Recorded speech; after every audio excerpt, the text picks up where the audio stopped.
2 minute সময় নেব। এই যে অসাধারণ একটা সন্ধ্যা যেটা আজকে আমরা উপভোগ করলাম, এটার বিষয়ে দু একটা কথা বলবো, আর আমি একটু আর একটা জিনিসের বিষয়ে দু একটা কথা বলবো। প্রথম যেটা বলি যে আমরা আজকে যারা এখানে উপস্থিত আছি সবাই স্বাধীনতা সংগ্রামে যারা স্বাধীন করেছেন দেশকে তারই পরিবারে। তো সেই সময় যখন দেশ বলে কোনো কনসেপ্ট ছিল না, আমাদের কাছে কোনো ধারণা ছিল না যে দেশটা কিরকম, সেই সময় যে আদর্শে উদ্বুদ্ধ হয়ে এরা যারা এইরকম ভাবে ঝাঁপিয়ে পড়েছিল দেশকে উদ্ধার করার জন্য, সত্যি প্রথমে তাকে স্যালুট করতে হয়।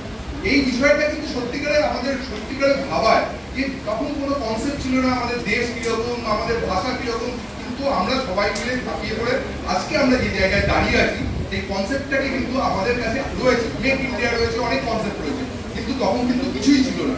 এটা কিন্তু সত্যি একটা চিন্তা, মানে সত্যিকারের একটা আদর্শ যেটা আমাদের কাছে এখনো বহন করে নিয়ে যাওয়া উচিত বলে মনে করি। আর একটা জিনিস আমি বলি যে এই দেশের লড়াই কিন্তু এখনো চলছে। আমার মনে হয় যে এই লড়াই তখনই শর্ত হবে যখন ভারতবর্ষ পৃথিবীর মধ্যে শ্রেষ্ঠ হয়ে দাঁড়াবে। এবং সেক্ষেত্রে আমি বলতে